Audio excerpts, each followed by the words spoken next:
Hello everyone, my name is Galeano Salas, and I find myself here at the beautiful Royal Danish Opera House in Copenhagen, Denmark, where I am debuting as Roberto Leicester and doing my first production of Maria Stuarda here with a production from Mariame Clément, assisted by Jean-Michel Criqui, and conducted. There's a really big Heidi. I wasn't sure if you could hear it, but the show's going on. I'm in the middle of a little break before the big finale, and I wanted to send a little a message to you all. As I was saying, it was conducted by Paolo Arrivabeni, the great Paolo Arrivabeni, who is a master at his craft in the bel-canto repertoire, and I'm very grateful and feeling very fortunate to be doing this 7 times. We have 7 shows. We're in number 2. I invite you to the other 5. And what can I tell you about the show? I can talk about the costumes a little bit by Julia Hansen.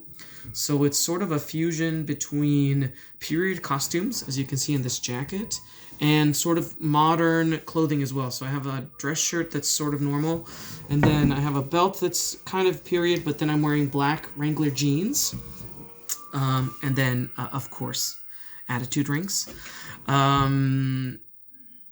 What else? But the hairstyle is sort of, I don't comb my hair exactly like this, but, it's sort of like a more modern take of the hair. And the queens, one of them has short hair. What else? Yes, and let's talk about the queens, and let's talk about the show and this production. Donizetti composed a love couple. However, in Mariame's version, we have a love triangle. And I find myself in the middle of that a little bit. So I am sort of physically involved with Queen Elizabeth, but I also think I'm in love with Mary Stuart and want to be her hero and save her and release her and free her from her imprisonment.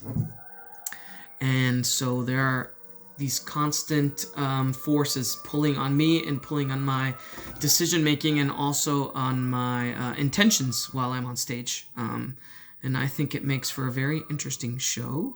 It's been very interesting and a great pleasure to work with our wonderful cast and with these queens.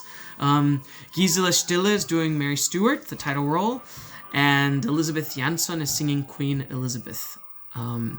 They're both very formidable singers and actors on stage, and I've been very lucky to interact with them and to meet them and to do this for the first time. It's not just the first time for me, I think it's the first time for both of them as well, and actually the first time that the Royal Danish Opera House does Mary Stuart in the history of the theater over here, which is, so it's really been quite a special thing that we've put together here, and I hope it marks the beginning of much more bel-canto here at the theater and in the city. It's been a total pleasure working with people. I forgot to introduce the other people, but let me do that very quickly before I say goodbye. We have Henning von Schulman singing the wonderful Talbot. We have Johanne Bock singing Anna, and we have Theodore Platt singing Cecil. Everyone's a great singer here. It's sort of a luxury casting situation, which you don't always have, and bel-canto requires sort of this type of flexibility vocally and that kind of thing, and I think that we achieve it at many moments. Of course, there's always things that we want to improve and keep developing and all of that. But I do think that Paolo helps us with the orchestra to achieve some beautiful colors and some really special moments on stage. And so I invite you to come see one of our remaining 5 performances. We go into February 8th is our final show. But it's a really beautiful theater. It's a beautiful city and a beautiful show that we've put up for you. So come take a look.